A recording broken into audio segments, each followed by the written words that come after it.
Hey, we're talking about something really dark, but permit me to show you two quick jokes from the late comedian Norm Macdonald. It's a very dry sense of humor. Not everyone gets it, but I think he was sort of a subversive conservative in his own way. Here are two jokes, and they're actually, in a way, structured the identical way. In a way, they're the same joke, and they're making the same point. Here's the first one. Norm delivered it so deadpan that neither of his guests even realized he was joking. It's a 9/11 kind of joke. Well, I can't say my friend's name, but he said his biggest fear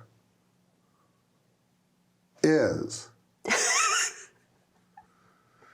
that ISIS or some terrorist group like that will get a hold of a dirty bomb and explode it over a major city within the United States and kill tens of millions of people. Because then the blowback against innocent Muslims would be absolutely terrible. Now, here's the same sort of joke, but on a smaller scale, talking about the terrible revelations that fellow comedian Bill Cosby had drugged and raped women. Again, not the sort of thing most comedians would joke about, but he's making the same point, isn't he? Cosby's legacy will be hurt? Yeah. You do, huh? I mean, there was a comedian, Patton Oswalt, he told me, I think the worst part of the Cosby thing was the hypocrisy. And I disagreed. You disagree with that? Yeah. I thought it was the raping. That's my feeling. Most rapists are hypocrites. You don't meet many go, I like raping and I know it's not politically correct, but by God, people go, well, he's not being a hypocrite, and that's the worst part. If you missed it, the real problem with ISIS dropping a dirty bomb over New York isn't the political blowback on Muslims. It's that ISIS dropped a dirty bomb over New York. And the real problem with Bill Cosby raping women isn't the hypocrisy, it's the raping. Now, maybe you see a theme here, so let me ask you, and by you, I mean the bulk of the regime media, I don't actually mean you. What do you think is the most important part of the story out of Tumbler Ridge, BC? Is it the mass murder committed by a drugged-up psychopath? Or is it some people call that drugged-up psychopath he instead of his chosen pronoun, she? What's the real problem here? Watch this extraordinary clip from Sky News. It's a couple minutes long, but you've just got to watch it. I just kept watching and watching and watching. I kept waiting for the punchline to drop. It never comes. Take a look. A deadly shooting at a secondary school in a remote part of Canada. It's not what you would expect. The attacker was described as a female in a dress with brown hair. So here's what we know about a tragic day in a place called Tumbler Ridge. It took police 2 minutes to respond to calls from the local high school, but they weren't able to prevent the shooting. Students were barricading themselves in the classrooms using desks and chairs to block the doors. Parents were waiting at the town hall to hear about the fate of their children. There was another shooting in a nearby home with 2 fatalities there, and the police believe this shooting was connected to the school attack. Tumbler Ridge is a small, isolated community in the province of British Columbia, a 13-hour drive northeast of Vancouver. It's close-knit, with a population of just over 2,000 people. And I know what it's like. I grew up in small-town Canada. You greet and chat to everybody you see. Car doors and front doors, they all remain unlocked, and your business tends to be the community's business as well. And that's why I think this will come as such a shock to Canadians. You can see the Premier of British Columbia struggling to find the right words here in front of the cameras. It's hard to know what to say on a night like tonight. This is the kind of thing that feels like it happens in other places and not close to home in a way that that this feels for so many British Columbians and Canadians. School shootings are something that happen south of the border in the United States, not in Canada. The last time something like this happened, it was in Montreal. And the gun laws in Canada are tight. You have to do a training course to get a license. And if you own a gun, you have to register it with the police. You can't just walk into Walmart and buy yourself an assault rifle. It doesn't work like that in Canada. The police say the attacker was dead when they found her. She had a self-inflicted wound, and she matched the description given in an earlier police alert. Female, wearing a dress with brown hair. That is extremely unusual. It's rare to have a female attacker.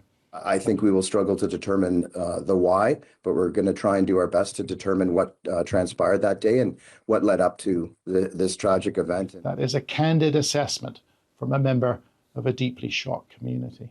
He literally said it's super rare for women to do a mass shooting. I thought that's exactly where he was going to say, well, this was a man. No, he just said that with a straight face. I guess he's right. It is super rare for a woman to engage in a mass shooting, and it did not happen in Tumbler Ridge, even though he just said it did. What a liar. Is that actually a reporter? Someone who reports to you what happened? Is that the media? The Latin word for the middle, as in they'll connect you to the information. Are they really giving you the information, or are they doing the complete opposite of reporting, of being the media? Are they trying, in fact, deliberately to obscure information, to hide the truth from you, trying to lie to you? That's what it's called when you spread a falsehood on purpose. It's called a lie or disinformation. All the people who tell you about disinformation and fake news and that you can only trust them, they are deliberate liars, aren't they? When it's something they are trying to sell you. We saw this endlessly during COVID, didn't they? And then again during the Israel-Hamas war, and here it is now. You cannot trust institutional journalism. It's just incredible to me. You know it's bad, like COVID times, when the regime media spends more time trying to criticize and fact-check independent journalists who dare to dissent rather than doing their own journalism. They're spending more effort on anti-journalism than on journalism, trying to undermine alternative sources. Let's go through a gross one. I just saw this in the Toronto Star. I mean, these people are raging that they don't control all information. They're for censorship because they hate when a dissenting point of view is allowed. So let me show you this Toronto Star article. Inflammatory claims about Tumbler Ridge shooter identity surge as elected official claims trans violence. Far-right U.S. commentators, oh, they're the worst. The far-right U.S. commentators have argued that transgender people commit a disproportionate share of crimes, a claim not borne out by statistics. Well, I tell you, those inflammatory claims, you don't say. As Norm MacDonald might joke if he were around, I thought the mass murdering part was the worst part. So this is by Alex Boyd, a staff reporter for the Toronto Star. The initial alert sent from police to local Tumbler Ridge, BC residents described the suspect as a, quote, female in a dress with brown hair, according to media reports. The unusual wording seemed to trigger speculation about the shooter's gender identity online. I think some people chose to interpret that as a trans person, says Blaine Badiak, a trans woman and conservative political commentator who grew up in Grand Prairie, just across the border in Alberta. Okay, why did they call Blaine Badiak a trans woman, but they didn't use that same descriptor for the shooter? I mean, why did they pretty much disclose that Blaine isn't a real woman, but why did they hide it or abide the hiding of it for the murderer? Police would later say that the shooter was known to them and had previously been apprehended under the Provincial Mental Health Act and hospitalized, quote, in some circumstances.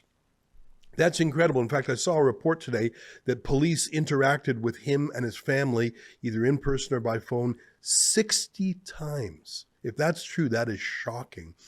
And like I say, police are so afraid of even misgendering him.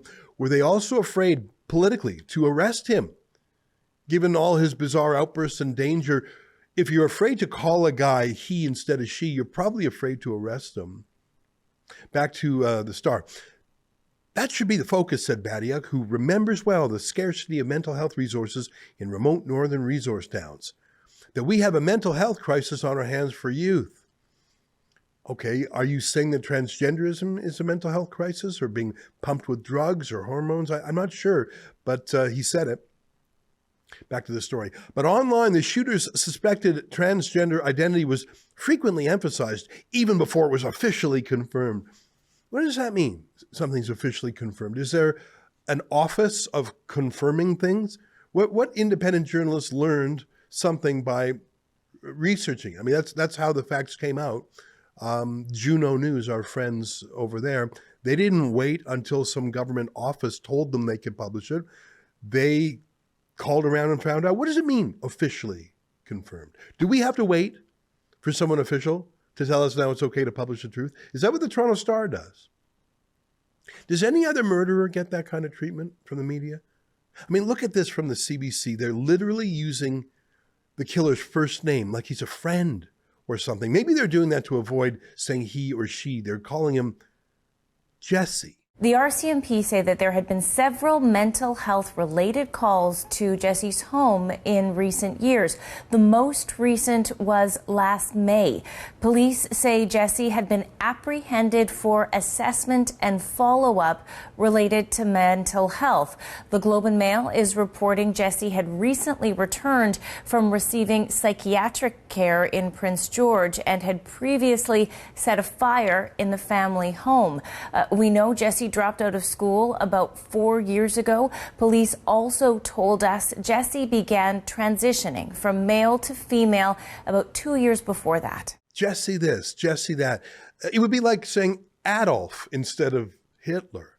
Or on a smaller scale, it would be like talking about Paul Bernardo and saying Paul, and Paul said this, and Paul said that, or Clifford Olson, and Cliff said this. It's so gross. Why are they doing that? You know why they're doing that. Back to the Star. Right-wing outlet Juno News ran an interview with the alleged shooter's family member who said the shooter was transgender. The name Juno used was different than the one eventually given by police. Speculation took off from there. Now, I think it's probably fair to call Juno News right-wing, but I think they're pretty mainstream. Like, I think they're sort of Pierre Poilievre right-wing, like 40% of the population right-wing. They're not... wouldn't call them radical. I just wouldn't. I like them.